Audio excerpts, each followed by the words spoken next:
ഇന്ന് വീണ്ടും ഒരു ഫിഷിംഗ് വീഡിയോ ആണേ. പക്ഷേ ഇത് നമ്മൾ ഓൾറെഡി പ്ലാൻ ചെയ്ത് പോയതല്ലേ. ഇന്ന് ഞാനും ഏട്ടനും ഹോസ്പിറ്റലിൽ പോയിട്ട് വരുന്ന വഴി വല്യമ്മേൻ്റെ വീട്ടിൽ കയറിയിട്ടുണ്ടായിരുന്നേ.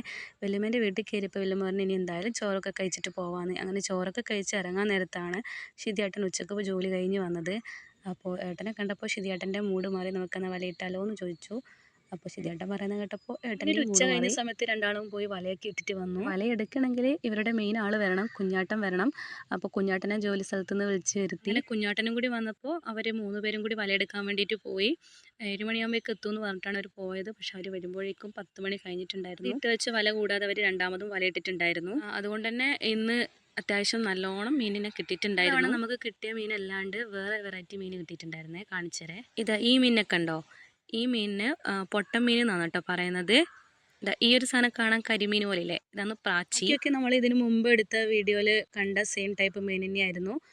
കടുങ്ങാലിയും കല്ലാമുട്ടിയും കൊയലയും ഒക്കെ ആയിരുന്നു. ആദ്യം കാണിച്ചെന്ന പൊട്ടൻ മീനില്ലേ, ആ പൊട്ടൻ മീൻ പൊരിച്ചിട്ട് കഴിക്കാൻ വേണ്ടിയിട്ട് സൂപ്പറാണ്. അങ്ങനെ ഫുഡൊക്കെ റെഡി ആയിട്ടുണ്ട്. ഇപ്പോൾ സമയം ഏകദേശം ഒരു 11:30 കഴിഞ്ഞിട്ടുണ്ട്. അപ്പോൾ എല്ലാവരും നല്ല വിശപ്പിലാണ്. അപ്പോൾ എന്തൊക്കെ ഉണ്ടാക്കിയാൽ ഞാൻ നെയ്ച്ചോറാണ് വെച്ചത്. അതുപോലെ തന്നെ മീൻ മുളകിട്ടിട്ടുണ്ടായിരുന്നു, വറവ്, അച്ചാറ്, പിന്നെ ബാക്കിയുള്ള മീൻ പൊരിക്കും കൂടി ചെയ്തു. തോട്ടുമീനിൻ്റെ കൂടെ നെയ്ച്ചോറ് വെച്ചപ്പോൾ അടിപൊളിയായിരുന്നു, എല്ലാവർക്കും ഇഷ്ടപ്പെട്ടിരുന്നു. അതുകൊണ്ട് തന്നെയാണ് ഇപ്രാവശ്യവും നെയ്ച്ചോറ് തന്നെ വെച്ചത്. ഞാനിവിടെ നെയ്ച്ചോറും പിന്നെ 3 പൊരിച്ച മീനും എടുത്തിട്ടുണ്ടായിരുന്നു. പിന്നെ അതിൻ്റെ അകത്തേക്ക് മുളകിട്ട തോട്ടുമീനിൻ്റെ ചാറും കൂടി ഒഴിച്ച് ആ കഷ്ണവും പൊരിച്ച മീനിൻ്റെ കഷ്ണവും ചാറും കൂടി എല്ലാം മിക്സാക്കി നല്ലോണം കുഴച്ച് കഴിച്ചു.